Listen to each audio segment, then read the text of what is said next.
I'm Rob Skinner, and this is the Rob Skinner podcast. Today, I'm talking to Jordan and Caryn McLeod. They've been missionaries. They've been missionaries to the Holy Land, and I look forward to talking to them. All this and more on the Rob Skinner podcast.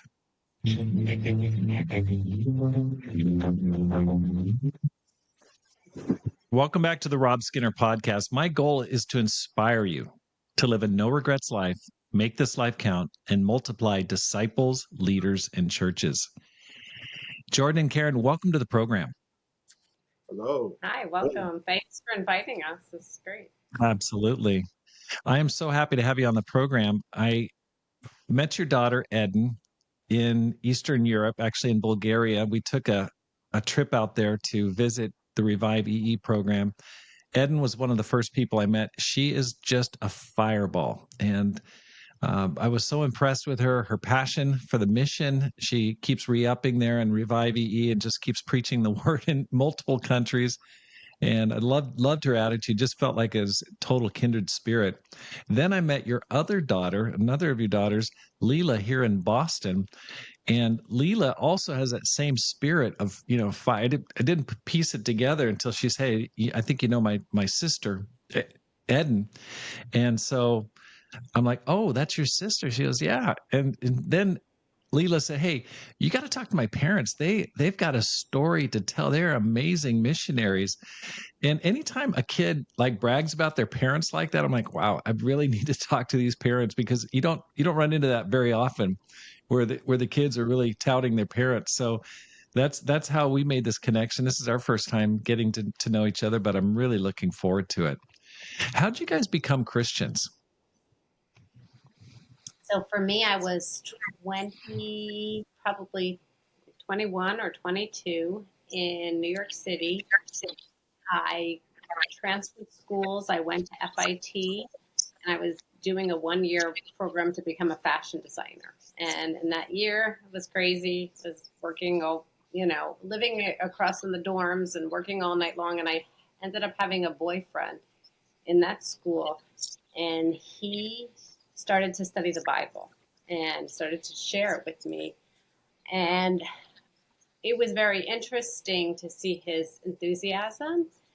But I come from a Jewish family, mother, father. I had my bat mitzvah. I was traditionally Jewish, and that Christianity was sort of a taboo topic.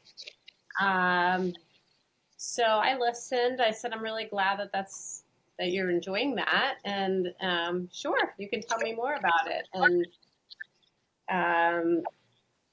we ended up, time happened, things happened. We ended up breaking apart, but I would run into him, and I saw the influence of the Christians. He would always be around other Christians, and they'd be inviting me to things. And one of the girls that got into my life, and I had a growing curiosity. And so I wanted to know educationally why he got all inspired all of a sudden.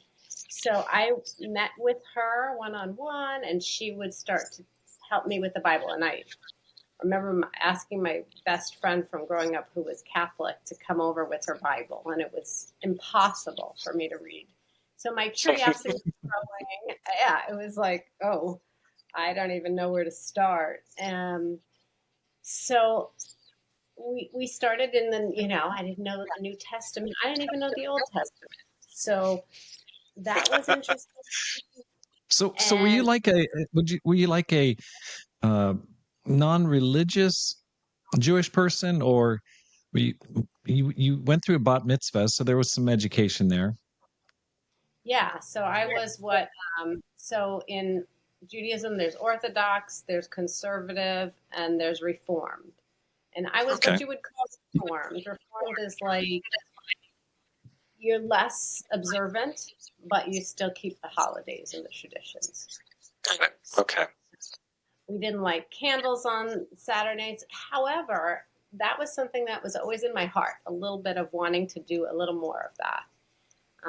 And I remember I went to my Hebrew school. I remember talking to my family about it, but we were Reformed. We were not moving into that conservative slot. So I considered myself Jewish. It was part of my identity. Um, in school, it was like I was the Jewish girl. There wasn't, even though I grew up in New York, I didn't grow up on the heavily Jewish side. I grew up on the side where, it was the holiday. I would raise my hand and tell the class about how we practiced this holiday or whatever. So it really was kind of part of my identity. And so I wasn't really intending to go into Christianity, but I was curious.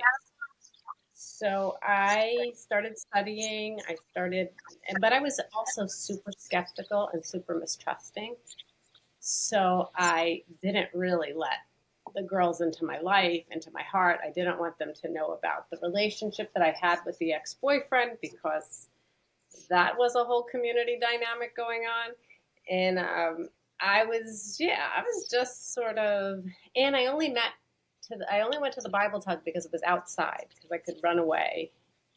No one was, that was sincerely my reasoning. Like, okay, it's an outdoor thing. All right, I can sit on the step and listen. But I still remember the conversation in that first Bible talk. It left an impression on me.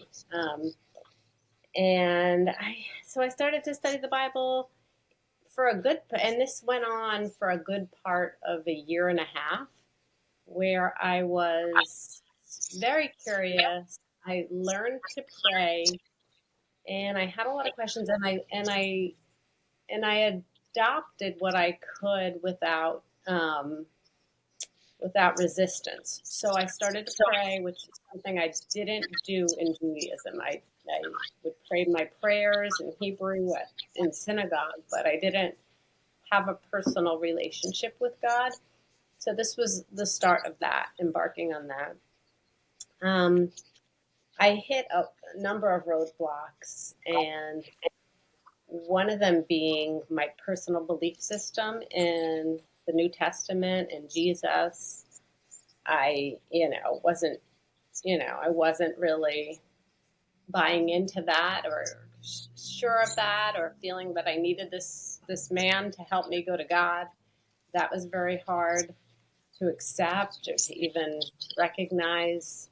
I had an obstacle of, my family members trying to tell them that I was even attending a church or even, I had my own resistance to going to church. I felt like the culture of clapping and talking in church is very different than like synagogue, which is very solemn and hymns and prayerful. And so there were so many things. But what wasn't feeling was the social aspect of the church. It was very warm. It was very welcoming. I started to build relationships with a few people that I really let in, and and I liked the Bible. I liked what I was reading. I even liked the teachings in the New Testament. So I was conflicted, and I went through, like I said, it was a good part of over a year of searching. And I ended up, the girls challenged me because I kept putting Judaism as my barrier. And they said, well, so then talk to a rabbi. Go study with, a religious rabbi. I said, okay, I'll take that challenge. And I ended up finding a rabbi in the Garment Center congregation in Manhattan. And he invited me over for Shabbat dinner. There was another girl in the ministry who was also from a Jewish background. So she came with me, and I really wanted them to have a confrontation and figure it out. They would figure it out, and I would watch. But through my prayer life with God, it didn't happen that way. Everyone was very amicable. Everybody was very nice. The rabbi was trying to connect us socially, me and my girlfriend with his son and another young man. And I realized, oh, this is my decision. This is really really that this is, no one's going to figure this out for me, but I have to be willing to take steps that are scary, even if I believe, even cross those lines. So it was a really big character building time for me, putting boundaries with family members. I mean, and saying this is what I'm pursuing, and this is what I'm interested in, and also my pride, my own personal pride, realizing, oh wow, I do need help. I didn't see my sin. I wasn't aware, but some of that was my sin, even in that moment, my sin of pride. So yeah, um, it was a process. It was a process. I had lots of good good support that like loved me and held on to me and in friendship and in truth. And I feel like I did not make one big decision. It was like a series of small decisions that I finally said, okay, yeah, I need to get baptized. 3 a.m. I like turned that over one day. Wow. Okay, thank Yeah. you. How Yeah. about you, Well, Jordan? When I was at the age of 13, I started using drugs. So from the age of 13 to the age of 17, I became a pretty uh, full-blown drug addict very early. And during that time, I started reading the Bible, but I would only read like the satanic, evil, end of the world stuff. And I would never read about the light because somewhere I knew I'm not in the light. Like I know I'm not living right. And that stayed with me. The Bible had a huge impact on me, even when I was very wayward. I had a couple of girlfriends whose mothers believed in God, and I went to church with them. I also was raised Jewish. So I look a little less Jewish than Caryn, but I had a bar mitzvah. My mother was Jewish. My grandmother was Jewish. My grandpa was Jewish. They all came from Hungary and Czechoslovakia as war, immigrants. So they basically, a lot of my family on that side was killed in the Holocaust. So I grew up with uncles and cousins who had tattoos, numbers on their arms, and half her, all her brothers were killed in the concentration camps. And then, so that's the Jewish side. My mother, on a trip to Jamaica, met my father, and they got married, and they had me. So I'm one of the very, very few, Rob, Jamaicans you're going to meet. There's not too many. Me and Jamaicans. I think me and Lenny Okay. Kravitz, I think, are like two of the like in the top 1%. Me and Lenny Kravitz, but and Drake too, I think. But I don't think he's yeah, no, he's not Jamaican, but he is Jewish and black. But anyway, so I basically from the age of 17 stopped using drugs, was evading God. I didn't want to stop all sin yet, but somewhere in me I knew at some point I'm probably going to end up with God. And I was invited to this church like by all these different people over like a 3 year period. I also went to FIT, and that's where we met. That's another FIT. Fashion Institute of Technology. Got That's it. where, Okay. yeah. and someone had invited me to church. A girl who I knew from high school that I used to make fun of, actually, not a friend. She even had me in her diary as like someone she hated. But then she invited me to church, and I said, these were my words. So I said, I'm very busy. I just started my own business.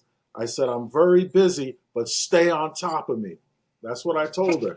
So she sent some of the brothers to study with me, and they were great. I was trying to duck them a lot. I was always missing Bible studies and not showing up or excuses, but they stayed on me. And eventually, they wouldn't baptize me because I didn't understand Jesus enough. And that's when I knew this was serious. I thought, Mm. they just want me to be part of this club. They want to put me on their list and make me into whatever. I'm not really with this fully. But when they said, you know what, you're not ready, That's when I realized, oh, this is for real. And in 2 weeks, I was baptized after that. And that's Wow. 36 years ago now. Wow. Okay. So what year were you guys baptized? You guys were both baptized in New York City church, I'm assuming. New York City Church. What years? I was 1993. And I was 91. Okay. And may I ask how old you guys are? She won't tell you, but I'm 56, 7. Okay, you're still in your prime. Okay, good. Okay, fantastic. So you're in your 50s. And then you guys became Christians there. The church was exploding in size. It got planted in 1983. Just we you guys part of the downtown ministry or the daytime ministry?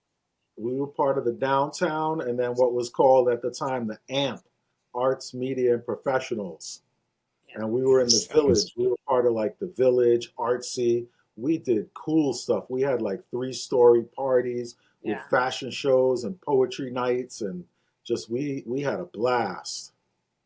Oh no, I'd hear stories about what was happening in New York City from afar. Is really, really cool. Well, It was how'd you guys meet each other? a fun time. So going back to FIT, Fashion Institute of Technology, when when my boyfriend was studying the Bible, he kept talking about this Jordan guy who was teaching him, and I said, I don't know. Sometimes he would say something negative about Jordan. Sometimes Jordan said it, and it was great. And I didn't know what I thought about Jordan. It turned out, yeah, we ended up breaking apart, as I said. And even while I was studying the Bible, everybody kept referring me to Jordan. Oh, you're Jewish? Talk to Jordan. Oh, you're at fashion school? Talk to Jordan. Oh, well, Jordan's, your parents are against you. Jordan's mother comes to church and she's very, she offered herself to help children whose parents are opposed, and everyone I talked to was like, but Jordan. I was like, um, and I had a little bit of an attitude toward Jordan because he, I don't know, we had a few interactions that rubbed me the wrong way. We So, still do. We still do. And there, I know what you're talking about. Okay, keep going. so, so anyway, yeah. But we did have somewhat of as I studied the Bible, people have photos. We did talk before. I only remember through the photos sometimes, but we were caught in some like in-depth conversations, and most likely around Judaism and the Bible and family and fashion and all those things. And so, yeah, eventually I became a Christian, and I was praying very much for the old boyfriend to come back because he had fallen away. And often when I prayed for him, I ran into Jordan in New York City more than once. It happened several times. And I was thinking, oh, weird. Okay, maybe he's praying for him too, great. And then he asked me on a date, and it was an interesting date. I met all of his family members, and we went to a play, and they were cool. I really admired his mother because I would see her going to church, and she was sort of a gypsy hippie lady. And I said, "Oh, I don't know about him, but I like her. She's really cool." And so, yeah, from there we built a friendship, and I didn't realize that this was going anyplace special right away. But And I had heard about her because I was studying the Bible with the man who was dating her. So she was the one pulling him away from God. Oh So boy. it was kind of like the Jezebel, you know? it was fashion school, so And then well, I would meet her sometimes and we'd have little interactions and I knew she was dating him. I never even considered her because he got baptized and then I remember she got baptized. I always admired her. I admired her faith. I admired all that she'd gone through to become a Christian. I knew what it took, you know. but I never considered her. She was a young Christian. I was already 5 years a disciple. I thought for sure she'll end up with him. That's fine. And then he fell away, and we ended up going on a date. Someone said, "Hey, why don't you take Karen on a date?" And I just kind of did, like it wasn't even, there was no real intention. And then there was like a little something there. And after our second date, which was a really wild, fun, exciting date that we did something called spiritual graffiti. We dressed up, we went through the village, we did all kinds of crazy fun spiritual stuff. And I knew that night, oh, this is the one. This is the one. Wow. I had no idea, but I was sure on our second date. We had a good time. It was definitely fun. That's awesome. So what year did you guys get married? 95, January 95. 90, 95. Okay. Okay. So if you can just give me a 2-minute overview of your life, where you've been since that time. We're going to come back and kind of drill down into certain, definitely your time in the Holy Land and in Cyprus. But can you just give it like an overview, just in 2 minutes, of where you've been since 95, since you guys got married? Sure. So we got married in 95. We left on the mission team to Israel in 96. We spent 6.5 years in Jerusalem. So we moved to Cyprus in 2002. 2002. And we were in Cyprus for 7 years. We had our 3 daughters in Jerusalem. Our son was born in Cyprus. And we moved back to the States. We ended up in New Jersey, central New Jersey, in 2009. And we've been put in place since, as far as like moving. And in that 13-year period, we moved 15 times. Oh, yeah. We lost loved ones. My uncle passed away. Her mother passed away.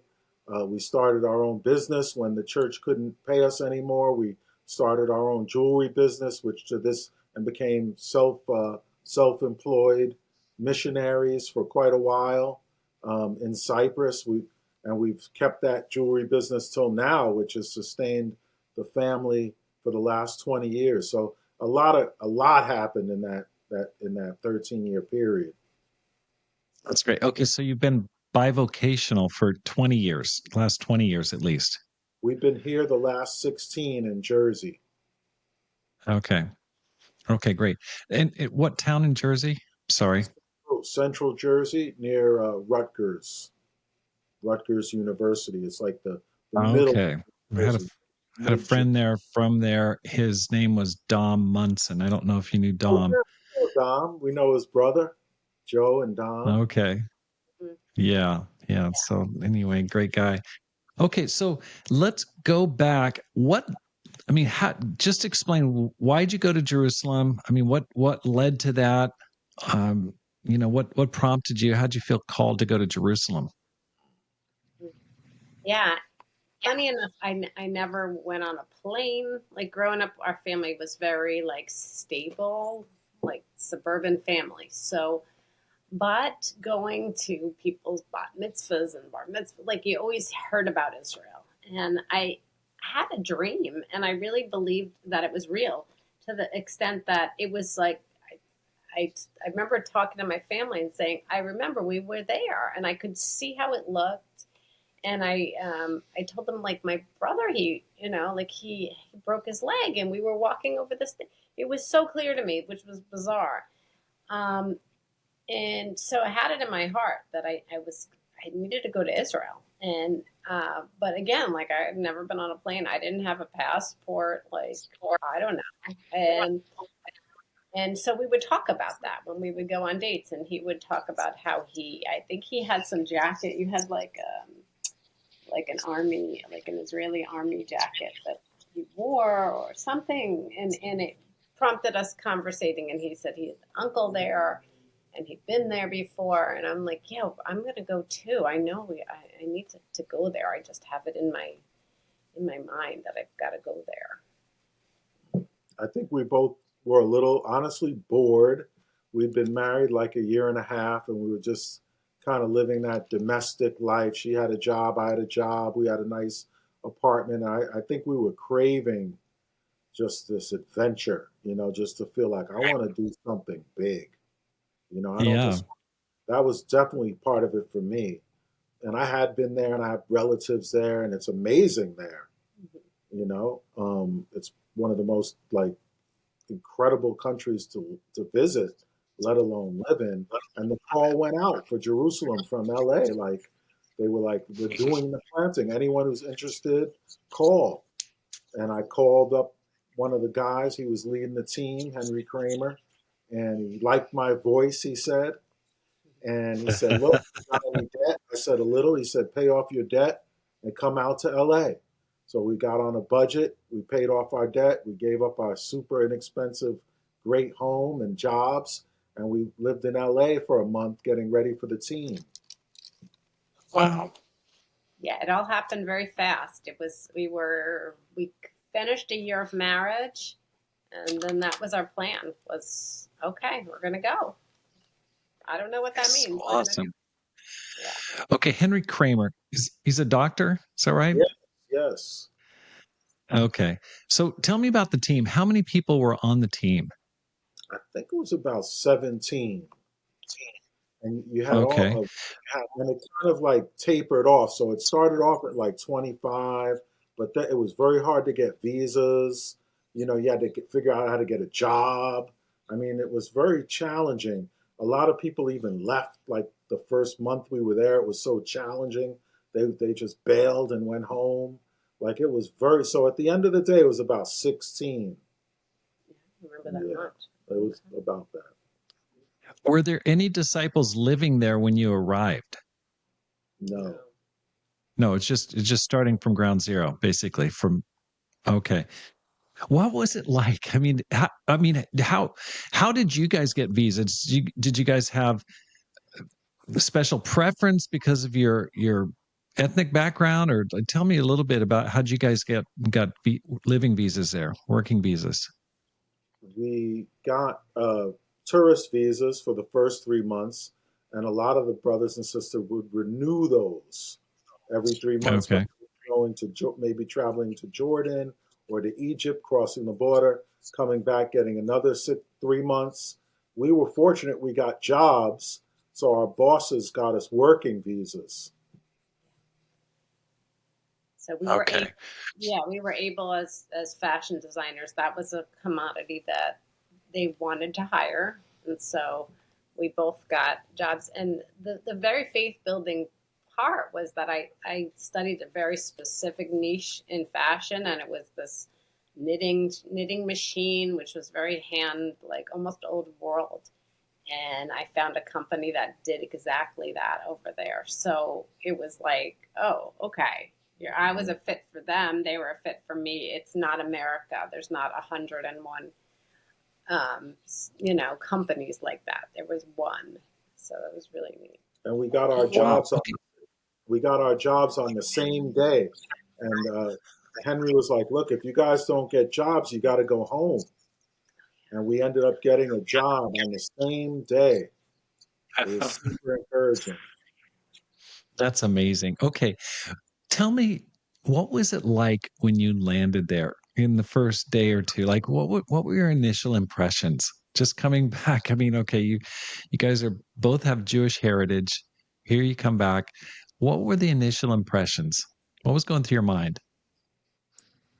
I remember thinking some of it was like that dream I had, but mostly no. I was like, oh, I don't know. This is a whole new world. Um, Yeah, and I don't remember the first day as clear as I do remember those days job seeking and just taking buses, and I don't know the language, and it's hot in certain places, and I've got I'm not dressed for the weather. I don't understand what's going on. every town has the same street names, and I'm in the wrong town and I didn't know it. And just like, whoa, I'm not in America, you know? And I remember the first, usually like with a mission team, the first couple of weeks are like touring True. and kind of That was seeing this fun. land. And at the time, Corey Blackwell was the Middle East World Sector leader, and he came out. And I always remember what he said. He said, "Give these people your time, give these people your money." And it was like that always stayed with me. His charge to just leave it on the field, give it everything you have here. And we toured around, and we thought it was, here's a funny story. I think we were the most sent off church in the history of the ICOC. We had like 13 send offs, man. They brought us to San Diego. They sent us off. They brought us to this region because it was so inspiring. Wow, this is the Jerusalem church. They wrote a song for us, and we thought we were going Oh, to get there and baptize 3,000. But so that was another thing. It was super challenging.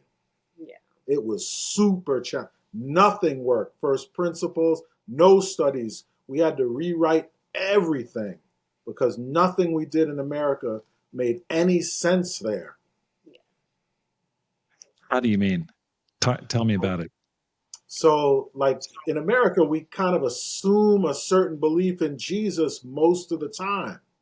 But you're dealing with Jews and Muslims who actively do not believe. So the first step is to even show them that Jesus was real, or the moment you mention he's the son of God to a Muslim, you're out. The moment you mention he's a Messiah to a Jew, you're out. And the New Testament has zero bearing. I mean, it has no validity. So that in Yeah. and of itself was like, whoa, where do we start? Right. And love was the thing that really, when it came down to it, if we could love, because there's not a lot of it there. Hmm. Yeah. Um, yeah. And I would say, like, leaning on my own conversion or my own story of coming to faith was helpful. But at the same time, people are more passionate about religion, about, the faith is tied to the country, their religion is tied to the country. Everything is much more hot and tempered. So just, you know, even the words that you use will turn people on or off in a second. So we had to learn a whole new way of communicating and a whole new way of how words sounded and what they meant were a whole different thing. Um, I had learned Hebrew. We had tried to learn Hebrew, but like I had learned it, words in a prayer are not the same as communicating to people, and what things meant were just very different. So culture, a huge culture change, huge culture shock. Did you learn Hebrew when you went there? Did you go to school or did you just try to pick it up?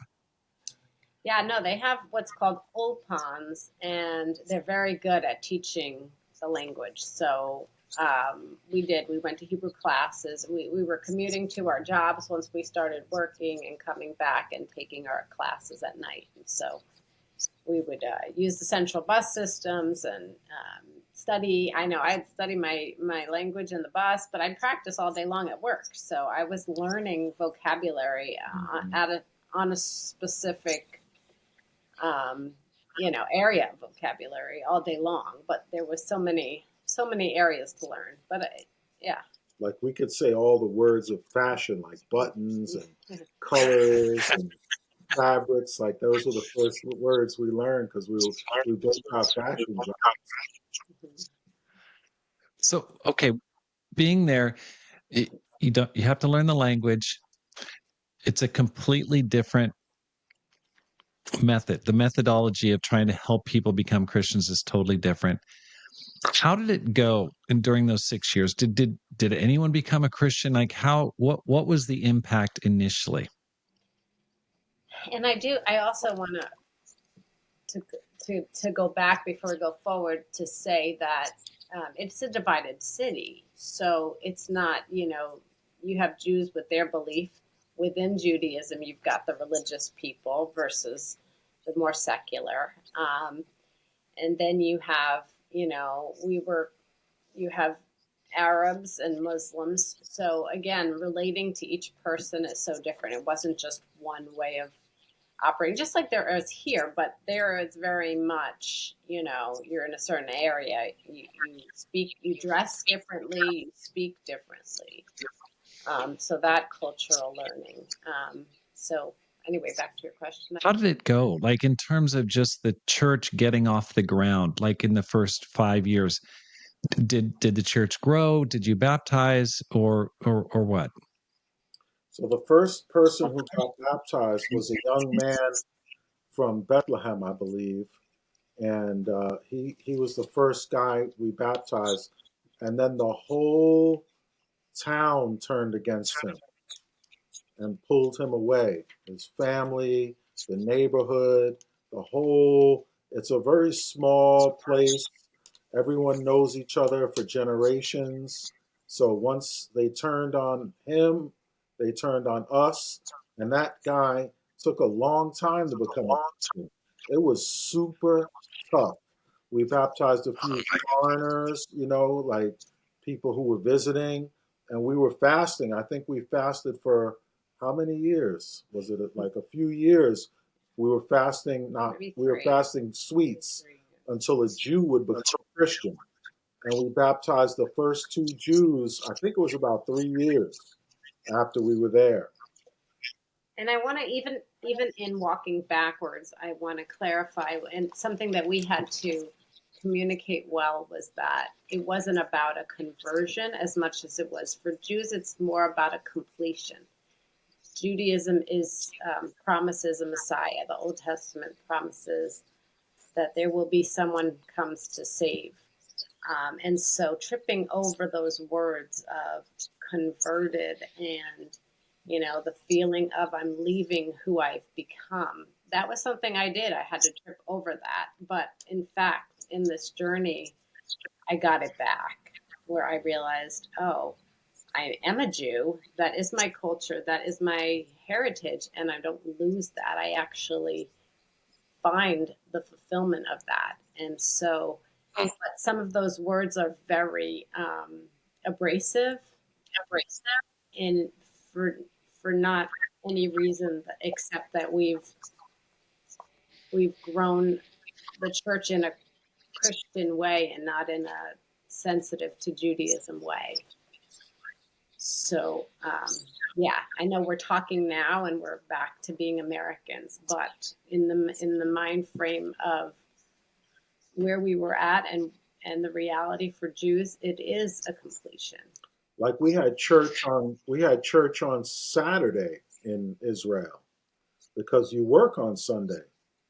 Sunday is the first day of the week. You stop at 5:30 p.m. on Friday, and then you go back to work on Sunday. So the weekend is Friday and Saturday. So we would have church on Saturday because that's the only day people are free. So even something as simple as that had to be different.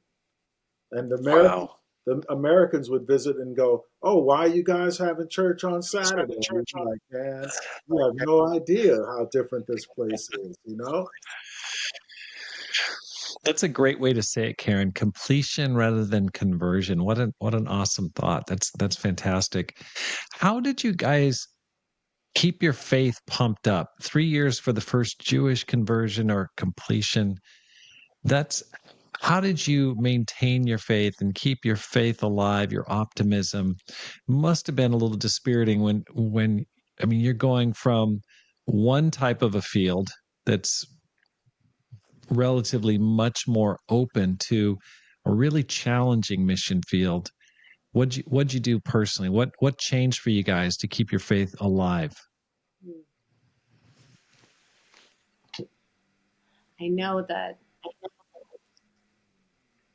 mm, I think praying, being determined. I think that the relationships that we had as a group with one another were super crucial. I didn't realize how important being on a team, that team is your family. That becomes your family now. And I think that was crucial, like our closeness. I just remember like just gritting. I knew that it took me a long time.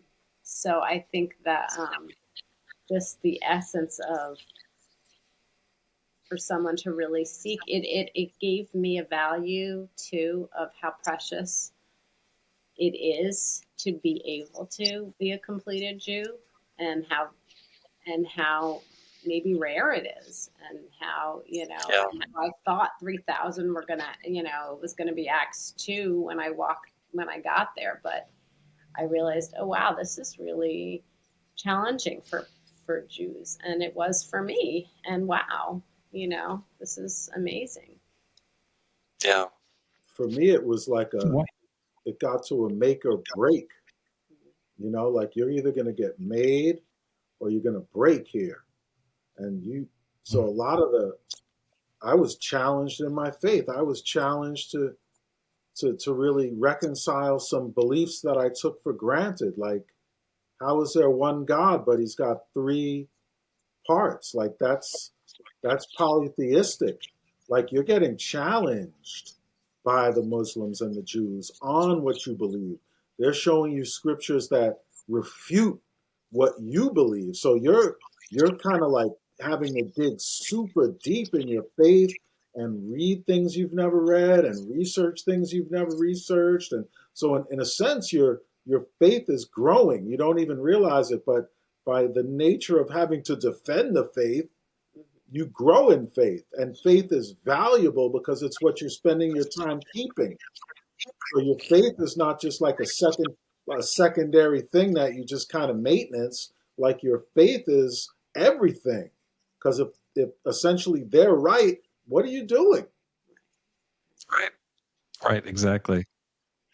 That's Yeah. great. So your mindset going into is you knew this was going to be challenging just based on your personal experience, and then you viewed it rather as a challenge. So like this is good, this is calling me higher, and so you accepted that challenge. That's great. Why did you leave?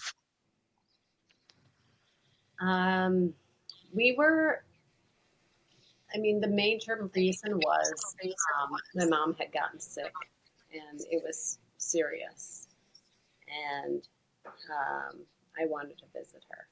Um, we knew that that might pose other problems for us, but when we left, and um, yeah, it was clearly time to change that chapter, spend some time with the family. Because your mom was sick. We knew that Okay. by leaving, we might not be able to get back in because there Got was, it. Okay. we won't talk too much about it just because it's on air, but there were issues with not wanting us in the country because of our faith. So once Got it. they were able to sort of block us and not allow us to get back in. Got it. Okay. The next place on your journey was Cyprus. Actually, Okay, tell me about that. the next place was L.A. So once we couldn't Okay. get back into Israel, we landed. The Andy Fleming and his wife Tammy were leading the Middle East now, and we had no home. We were homeless with three kids. Eden was Mm. 3, and Leela and Sahila, who were twins, were 3 months. And we had no home. We couldn't go back. And we flew back, and we were like, where are we going to live? And they said, you can stay in our garage. It was a big garage. And we lived in the Flemings' garage for 6 months, and were part of the LA church. And it's figuring out what we were going to do next. And we wanted to still be in Israel, but we couldn't be there. And there was an open minister visa in Cyprus. But in Cyprus, there was only 2 brothers left. The whole church had essentially fallen away except for 2. So we got the minister's visa, and we took our family, my wife, myself, and the kids, 3 at the time, and we moved to Cyprus to sort of replant the Cyprus church, and then have the Israeli brothers and sisters, they could take a boat over and visit us so we could stay connected. So we ended up moving to Cyprus, which was the complete opposite of Israel. Whereas Israel is very aggressive, very intense, just it's a state of war. It's high level of anxiety all the time. Cyprus is like almost like a resort. It's like an island. It's relaxed. It's like everything is. It's like Jamaica in the Middle East. Yeah. Actually, very comforting place to live. Yeah. Actually, highly recommend So it. you kind of connected there with the Jamaican roots there, So kind of both sides. island life, everything is Yeah, tomorrow. Tomorrow, we'll do it tomorrow. absolutely. Very laid back, very boring compared to Israel. There's no buzz, there's nothing going on. I mean, it is a whole different world. But that's where we got to truly raise. I think God was just giving us some time to raise our family and be a family. We were very grateful in retrospect that we didn't go back to Israel. Must have been a nice change of pace coming out of that high intensity situation. Yeah, there was definitely a feeling of security and comfort there. We lived by the water, and we we were also we went from also having a team to being our little family. So that was a chance for us to regroup and change the way we did everything, change the way and we had to now learn. And on top of it, we had to now learn the Greek Orthodox culture, and religion, which was quite different. So, topographically, if that's the word, like land wise, we were still in the on the Mediterranean, but the the culture of the people, the religion, and the way of being was very different. So yeah we have even how you dress and how you relate was very different. When you look back on those two mission points, Israel and then Cyprus, where do you look back and go, man, that was God working? Are there any specific anecdotes, any specific stories where you felt like, hey, this is totally God working? In retro, I think we really learned. We went from we had a New York mentality where you go out and you invite everybody, to more of a family mentality, which is so fitting. I mean, even the church there now is so family oriented. It's so welcoming and warm, and everyone's in each other's life, and we're making food together, and that makes so much sense to our own personal, like where we were at.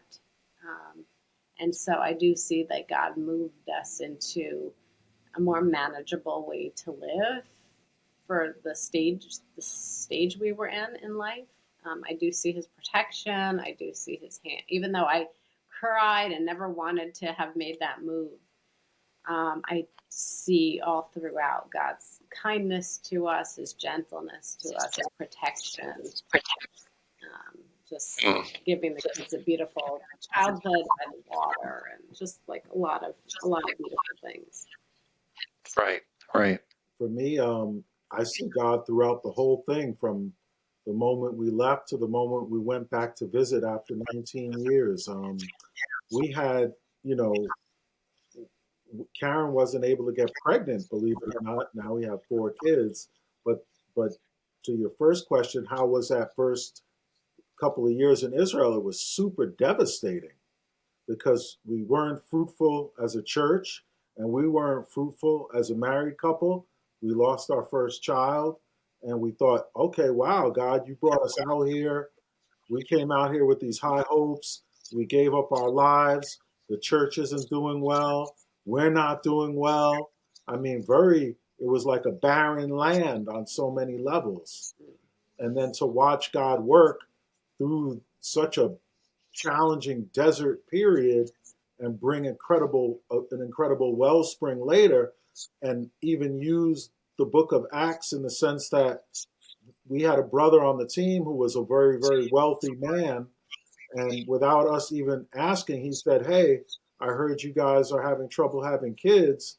Here, go see the best doctor in Israel in regards to fertility and give me the bill." And we did. And Wow. sure enough, I mean, he paid, oh, I would hand him all these bills. He'd pay them. And then Karen got pregnant. And then Wow. Karen got pregnant again. And then had twins. And so even that, just, we named our daughter, one of her middle names is the name of the wife of the brother who helped us. But I mean, that was so God to use. That has stayed with me forever. Almost 30 Yeah. years later, he was an example to me of what you do with your money. Like that was Yeah. amazing to me. He changed our lives That's with right. generosity.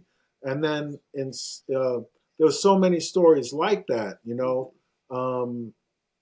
being in Cyprus. So Israel was like that. I mean, even converting people, we did have a great period. We got to lead the church for about 3 or 4 years, and we went all out and we baptized like 17 people. And then there was a church planting in Tel Aviv of all these Russian disciples. The church grew from like 11 people to like over like 50 people. So we had this kind of great Wow. moment, where we were going for it, and a Muslim was baptized, a Jew was baptized. So it was very exciting. Oh, wow. Okay, so it started off really slow, but it gained momentum over time. Just Yeah. grit, determination, sticking with it really paid off. That's awesome. It's like that scripture says, um, and I was just reading it in Galatians. It says, "Don't grow weary, because God will reward your faith." I'm just hacking it up here. What was it? Yeah, is it Hebrews or I'll throw this in too, Rob. So much people don't realize that if you just visit a team, like if you're an American and you just want to go and encourage a small church, that's what Eden's doing. That's what Revive does. But if you want to do that, it means so much to a little church. Like we would crave people visiting because they would bring fresh insights, a fresh spirit, oftentimes a fresh faith. So a lot of us being revived were the people that came later or came for a month or came for a year. And funny, they were often very fruitful because they were very faithful. And we've been beaten down and we're kind of cynical, and they're coming in fresh. And the same thing with like more mature couples. We really didn't have a lot of marriage counseling for 14 years, 13 years. It was whoever came through and gave us advice. So I want to Right. encourage anyone out there who's a young disciple, don't underestimate your value. You shine much greater as a small fish in a big, you're a small fish in a big pond at home, but you're a big fish in a small pond on the mission field.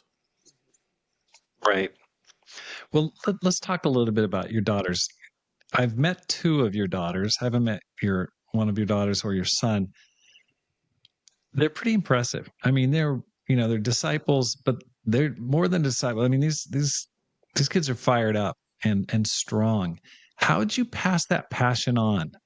I mean, you most of the time there early on, you're in a small church, just like you mentioned, not a lot of resources, getting help from the odd person that comes into town. Mhm. You were doing something. And what were the principles that you can point to that helped point your kids in the right direction?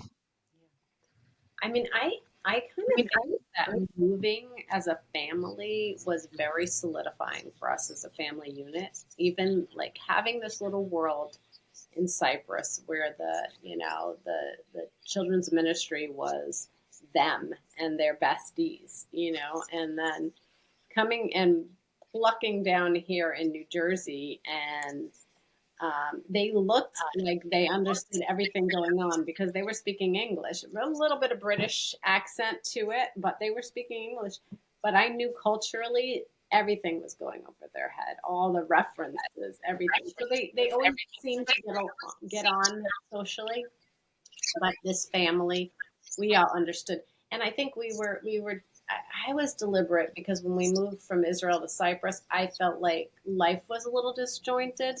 And so we made sure to bring back our stuff, whatever that means. It was a couch, it was a this, it was a that. But I wanted our world to be cohesive. And so that this story that we started over there, we're not just uprooting and starting a new story, but we are bringing it here. So, they still felt like in some way they were still in that world and we were all acclimating together. But I also think that in Cyprus, which was the majority of the girls' childhood, or important years, elementary school years, they were a part of, they were missionaries. Like Eden was my partner. She would be strapped to me as a baby, sharing my faith. She was a magnet for people, even early on. So that was funny. Like I didn't have sisters. Those were my sisters. That was my little mission team, and it wasn't like where they're apart from the ministry. We were reaching out to families and they were reaching out to the kids. And so they were a part of all of that. And so I think that it just got passed in that way where, I think some ministers' children might be resentful of all the time it takes the family away from them. But they were a part of this. They were a good part of that. So that's what I think in looking back, because I don't even know that we intentionally, we were surprised that they're all going toward, these professions and these directions. Because we didn't try to put that in them. I think it's just they caught it. I think for there's a lot that could be said. I mean, I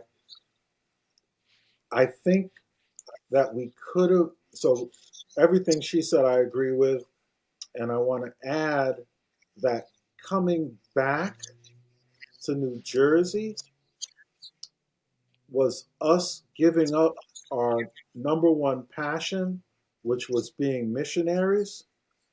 And New Jersey, the minister and the elders guided me instead of being a sort of zealot, because I would have done anything. They could have said, hey guys, we want a Jewish ministry. Hey guys, go study, go preach at the mosque. And, I was ready in that mind. But all they kept telling me was work on your marriage and be a great father. And we took all that passion and energy that we had as missionaries. It took a while for me to get it, but I realized that our new mission field was our family. And the truth, it was much more challenging than being a missionary in the Middle East. To be a great father and a great husband took way more than I had to use out there. And I feel like the kids were saved from us making the mission an idol, and they saw us change. They were old enough to see mom and dad become good enough parents. And we did that course, and that course changed our life. Yeah, thank God for that course. That's awesome. That's great. What are your plans going forward? You guys, I'm assuming your kids are out of the home now or close to it. We have one. Any plans to go back on the mission field or at least overseas missions? What do you see the next 10 years doing? So in the moment, I just last year graduated and got my licenses as a mental health therapist and an art therapist. So that's my my new learning. And we do still have a son who's at home finishing high school. So I think, we talk about this and we always look at kind of the disciples we admire that are about 10 years ahead of us, and we watch their lives. We kind of watch how they do retirement, and we try to, that scripture, consider the outcome of their life and Right. imitate their faith. So we pick the ones whose lives we feel good about, and we see what they're doing. And it's already happening. Most things are already happening, and you realize it. But like last year, 2 years ago, a year and a half ago, she went to visit Eden in Romania. So she was supporting Eden and went and had a blast in Romania. Last year, I went to visit Eden in Moldova. I was back in the game for like a week. It was amazing. Um, Leela is moving to England. I'm sure we're going to go there. So I think a lot of what Mhm. we do is pivot and move. And then one of our other daughters may end up in another country with her husband. And we'll probably be that supporting cast, show up, help with the Yeah. grandkids, give some wisdom to the younger Christians, kind of be that supportive couple that moves around wherever our kids are, is what it's looking like. That's awesome. Final question. What advice would you give to a person who wants to make their life count? Yeah, what I think is that we don't always realize the moment we're in. Like, in the moment, especially when we first, were in our 20s and we didn't have children and we didn't have, I didn't realize what a opportune moment that was and how free I was. Like, you're never going to be as free as you are now. And I guess that still pertains, right? I mean, there's always more to add on and more things to take care of, whether it's your home, your health, your kids, your family. So I say, seize the moment really of opportunity and really, really grab onto your faith and ask God to do great things. I'm challenged by that question. I've gotta keep reinvesting. Like I was on this track to get educated and learn how to use art therapy to help people heal. And now I hit those milestones, and I need a new prayer dream. That's awesome. When you ask that question, the scripture comes to mind, Galatians 5:6, the second half. The only thing that counts is faith expressing itself through love. So, really, that's it. Like, have faith and express it through love. That's the only thing that counts. You could say, oh, I'm do this, do that, do this. We don't really know what the road holds, you know? Yeah. But if we have Yeah. faith and we express it through love, we're making it count, you know? Yeah. I think that's a great viewpoint to have. And it focuses more on the process than the goal. It's just like, okay, how am I going to be as a person no matter what comes up? Because you can't control what God brings into your life, whether it's good or bad, but you can always grow in your faith and express that love at all times. So thank you guys so much for your time. I really appreciate it. And it's great getting to know you. You're very impressive in your background and with your family. So thank you for what you've done for God, and may God bless you going forward. Thank you so Thank much. you, Rob. And thank you for listening. Here's how you can help support the program. First, let your friends know about it. And secondly, go to robskinner.com and read my latest book, The 10X Christian. I just wrote that this past fall, and it's a great book on how to help you to bring Jesus back 10 times what he gave you. And it's based on the story of the 10 minas. And reading it, I was like, wow, I want to be that guy that brings Jesus back 10 times what he gave me. I want to multiply his gifts and his talents. And I would guess that if you're listening to this, you have that same desire. So go ahead and pick that up. You can get that on Amazon.com or on my website. Take a look at that, because my goal is to inspire you to live a no regrets life, to make this life count, and to multiply disciples, leaders, and churches. Have a great day and make this life count.